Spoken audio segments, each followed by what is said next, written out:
Hello everyone, today our team will be discussing our final presentation on slips, trips, and falls in the workplace. So this is the outline of our presentation. There's going to be an introduction, research details, recommendation, and conclusion. Hello, this is our topic, sleep, trip, or fall. So sleep, trip, or fall refers to the circumstances or state that is being harmful. It does occur often and take place anywhere, like in the office, supermarkets, dining establishment, shopping centers, sports events, sidewalks, stairwells, and external paths.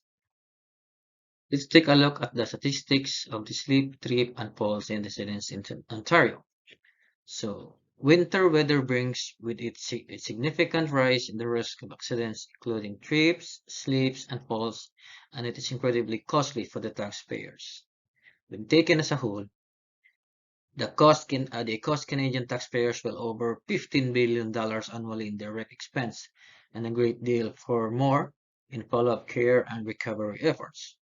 These avoidable mishaps cause unnecessary scraps, bruises, shattered bones, rib fractures, severe back and brain injuries, and occasionally even fatalities. So in this incident, um, they have recorded that for every year, 60,000 Canadian workers suffer from these incidents.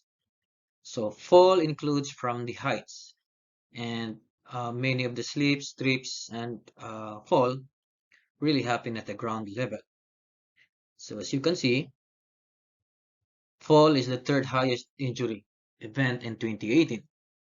A total of 13,368 claims, or 20.6 allowance lost time claims by the WHIB.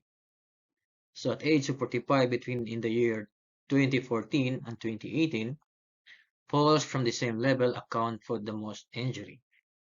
So for the construction, they have recorded 16 fatalities for the fall incident and making up 64% in total.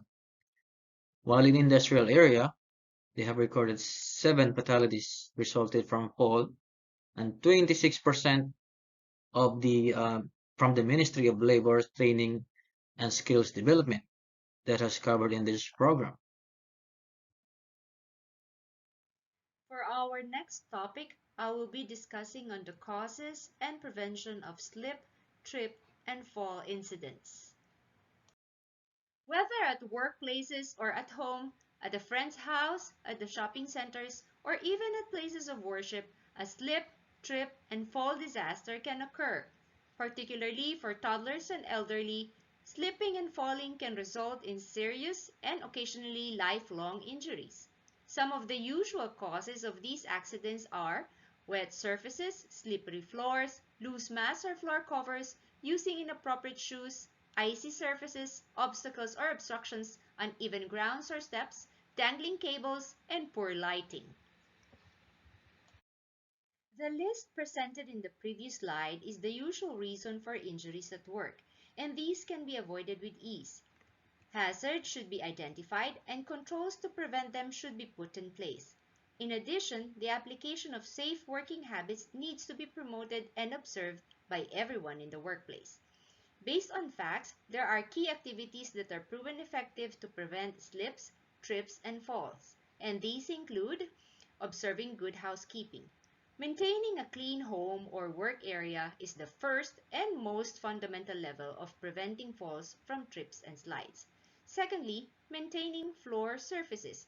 These can refer to refinishing or replacing flooring, setting up mats, pressure-sensitive abrasive strips, paint-on coatings with abrasives, and adding metal or synthetic decking, which can all help to enhance protection and decrease the chance of falling. Another is wearing appropriate footwear. An employee's safety is improved by wearing footwear that fits properly, since it boosts comfort and reduces tiredness. Lastly, paying attention and being conscious. This can be done by simply watching where you are going or adjusting your walking pace appropriately to the ground where you're walking and the tasks you need to perform.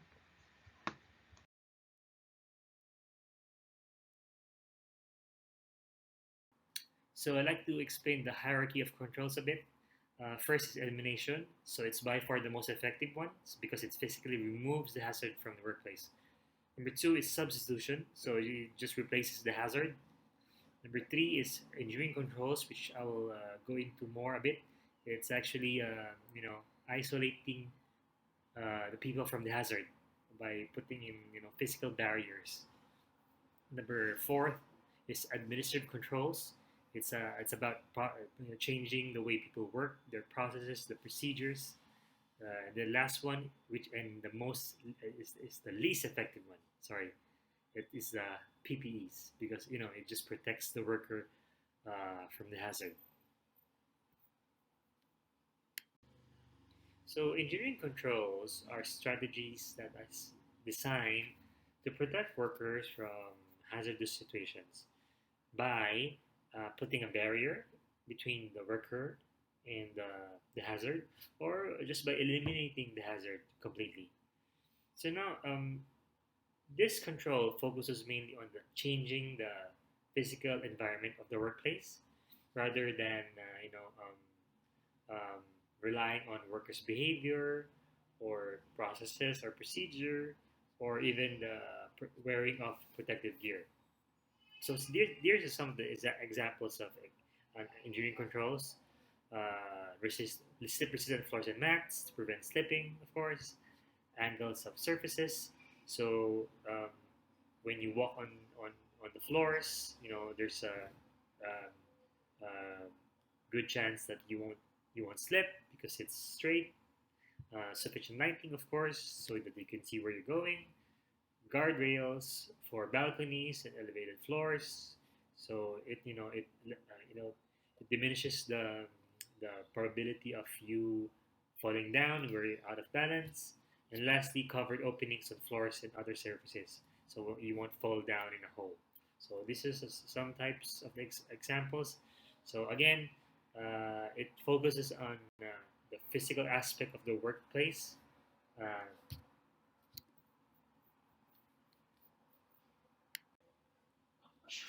So administrative controls, this is processes, procedures, training. Um, their goal is actually to decrease the period, regularity, severity of exposures to hazardous situations. They focus on assessing procedures, employing effective guidelines, um, um, providing programs and training to staff. So some of the examples are educate staff on how to prevent the hazards, promote safe work practices, creating a process for reporting hazards so that we can prevent it in the future moving forward. Maintenance must be done quickly, and so that we can actually prevent hazards in doing so. And lastly is perform health and safety inspections so we would know which areas we can improve on, which areas that we're doing well so we can continue. All right. So who is responsible for preventing workplace hazards? So in the Occupational Health and Safety Act, it's I think it's in Section 25. Uh, the General Duty Clause, they call it. It actually basically says that the employer must take all reasonable precautions in the circumstance to protect the health and safety of workers. So, I mean, it falls on the employer to ensure that the working environment, the working conditions is good, so that it's safe for the workers to work. Um, they also have to ensure that that hazards are controlled or eliminated. And but of course, it's not only the employer's responsibility. Workers also have to do their part. They are responsible for their own safety, and this is some of the examples I've listed down. For employers, you just have to ensure that the proper maintenance of the work site, offer quality training, and develop a strong safety culture, which I believe is the most important one. For employees, you also have to participate in training and execute what you have learned, or the trainings are it's won't be effective. Next is the housekeeping and maintenance issues must be reported immediately to the employer so we can do something about it. Um, Number three is contributing to work safety culture and make a real effort, to improve your safety work habits. Hi, Professor. This is Fitz, and for this slide, I will tackle about the recommendations regarding sleep, trip, and fall. So for this slide, we as group recommend that supervisor in charge or manager should be held accountable for preventing such incidents. Proper knowledge of worker about the job. Um, Workers should know all about the procedures in order to perform the job. Proper knowledge of the worker about the equipment that will be used in the job. Employers should provide proper equipment and all necessary signage for the worker to do the job. Proper onboarding training. For this one, I have a personal experience because I got a chance to work at Sobeys, and I can say that their onboarding training there is just consists of a exam and that's it. No further knowledge about it. Especially we are working in a warehouse setup, so I think we can improve on that one. Refresher training in safety and health hazards every 6 months. Like I said, my personal experience, onboarding training is just an exam and that's it. So refresher training could help really any employer in order to promote safety and health hazards. Having a health and safety specialist to teach the proper way of promoting safety and health hazards. That's it for our recommendations. So for our conclusions, of course, we conclude what we recommend, like I said in the last slide. So for the first one is held the supervisor or manager in charge liable in promoting safety and health hazards. Proper knowledge of employee about the job. The worker should be knowledgeable about the proper procedures. Proper knowledge of employee about using the equipment required to the job.